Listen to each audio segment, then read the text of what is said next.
Chers amis, bonjour. Israël vient de vivre une semaine difficile, bombardée quotidiennement par des centaines de roquettes qui ont mis en danger les populations civiles du sud d'Israël, mais aussi de Jérusalem et de Tel Aviv. Ces attaques terroristes qui ont tué 5 Israéliens ont contraint Israël à riposter durement sur la bande de Gaza. Le Hamas et d'autres groupes terroristes ont utilisé les hôpitaux, les écoles et les habitations pour lancer leurs attaques dirigées contre Israël. Face à cette situation, le monde occidental a globalement bien réagi.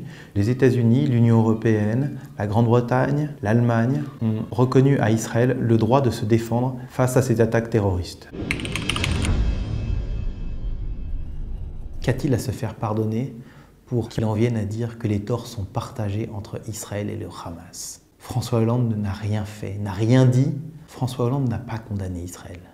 François Hollande ne s'est même pas permis de faire ces fausses équivalences. Alors pourquoi Laurent Fabius s'est-il permis, s'est-il senti obligé de le faire?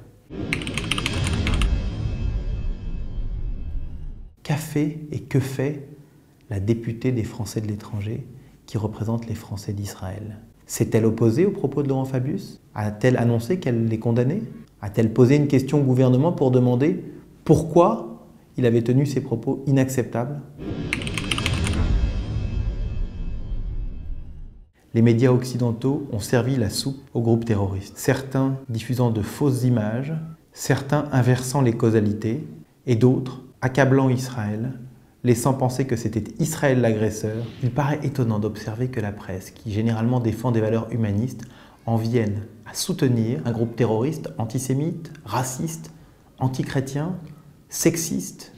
C'est aussi étonnant d'écouter nos médias et certains politiques appeler Israël à éviter les victimes civiles. Pourquoi ne demande-t-on jamais au Hamas d'éviter les victimes civiles?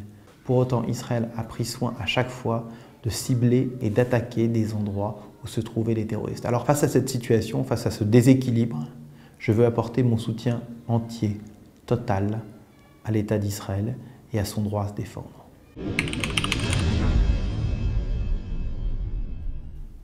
Moi, député, je ne serais pas resté les bras croisés. Moi, député, je n'aurais pas laissé Laurent Fabius parler ainsi. J'aurais condamné ses propos. Moi, député, je serais allé à l'Assemblée nationale poser une question au gouvernement après les propos inacceptables de Laurent Fabius. Moi, député, je serais allé dans les médias français pour contrer la propagande haineuse de Leïla Chaïd et de ses amis. Moi, député, je serais allé à la radio. J'aurais écrit des tribunes pour contrer les mensonges que diffusent les journalistes français dans certains médias. Moi, député, j'aurais expliqué que quand 150 000 Français sont bombardés au milieu d'une population civile de 7 millions d'habitants, eh bien je suis solidaire de ces Français. Moi, député, j'aurais apporté mon soutien entier et total aux autorités israéliennes pour qu'elles éradiquent totalement le Hamas et qu'elles permettent aux populations civiles israéliennes, mais aussi arabes de Gaza, de vivre en paix.